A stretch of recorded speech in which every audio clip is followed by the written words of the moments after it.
It started with a motion, a symbolic motion passed by Toronto City Council calling on the federal and provincial governments to ban the sale of handguns and handgun ammunition. Now the idea of a nationwide handgun ban in Canada is gaining steam. Public Safety Minister Ralph Goodale, when asked last week, wouldn't say whether it was on the docket for the government, but did say that they would entertain all proposals that come forward. More recently, Justin Trudeau, speaking at the memorial service for 18-year-old Reese Fallon, one of the people gunned down on Danforth Ave a week and a bit ago, said that he would not rule out anything, certainly would not rule out a handgun ban. He did say that he would look to other jurisdictions to see how they manage to combat firearm-related crime.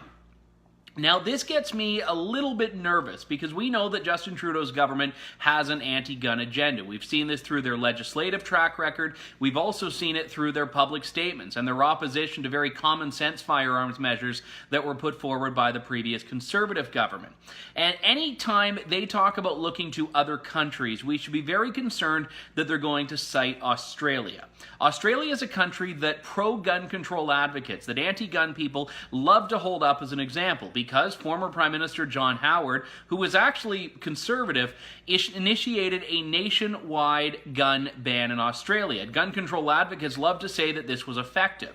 But if you look at the actual numbers, it wasn't.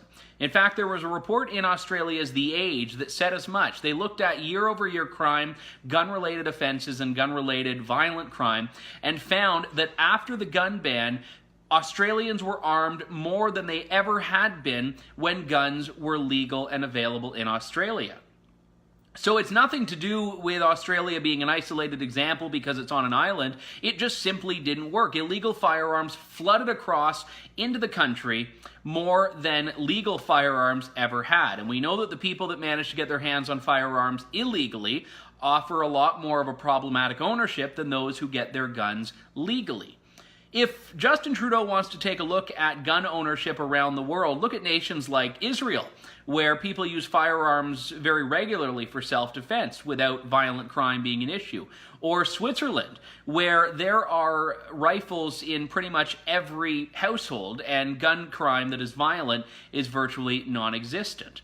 These are the case studies that we should be actually looking at here, but instead they're going to look at cases where they can pick and choose stats that suggest that guns are the problem and not the violent criminals and gangs and crime syndicates that get their hands on illegal guns. Case in point, this week the world is going crazy over the fact that plans for 3D firearms, 3D printed firearms, are now available. There's no way to gun control your way out of gun ownership. It's going to happen.